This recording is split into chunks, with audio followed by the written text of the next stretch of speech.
One of the ways that we are able to share the love of Jesus with the rest of the world at the summit is through our partnership with Engage Burkina, which serves the people of West Africa.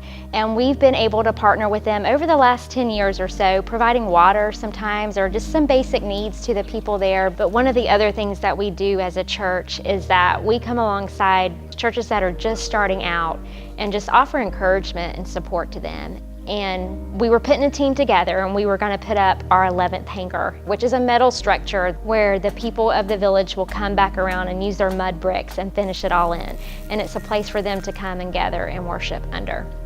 And we were preparing for this trip, and as we were getting ready, we had found out this village that was in need of a hangar, their church had burned. They were worshiping under a thatched roof church with wooden sticks and a thatched roof and benches that they had carved out of wood, but it had burned. This village was made up of very few believers in Jesus. So Christianity is not welcomed in that environment. They didn't really know who did it in their village, but they just knew that they weren't welcome. And the pastor's name was Joshua.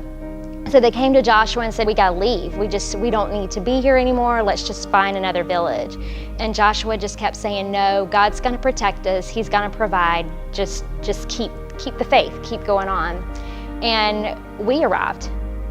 I remember sitting at my desk, getting everything ready for the trip and getting ready to turn in the request for the emergency money that we always take on our trips, just in case something happens.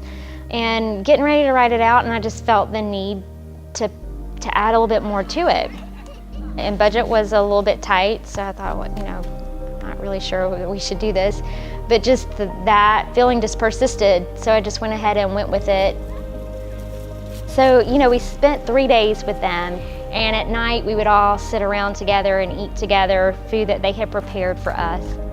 I just noticed they kept picking up benches and moving them back and forth for people to sit on. And at that point it just hit me that they had lost over half their benches, which was what they used for worship service. And I just knew right then that's what that extra money was for.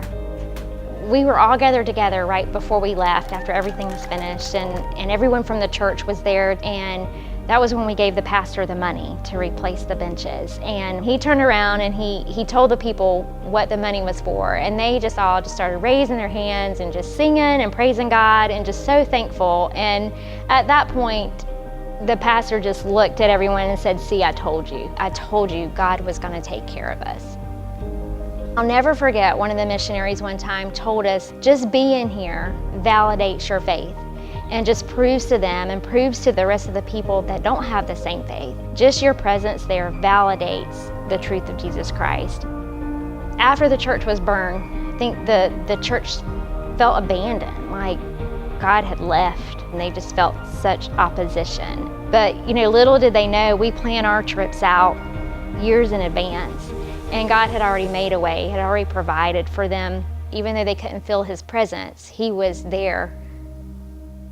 So in that moment, when the pastor was telling his people, see, I told you, I think it was God also telling us, see, I told you that I'm here.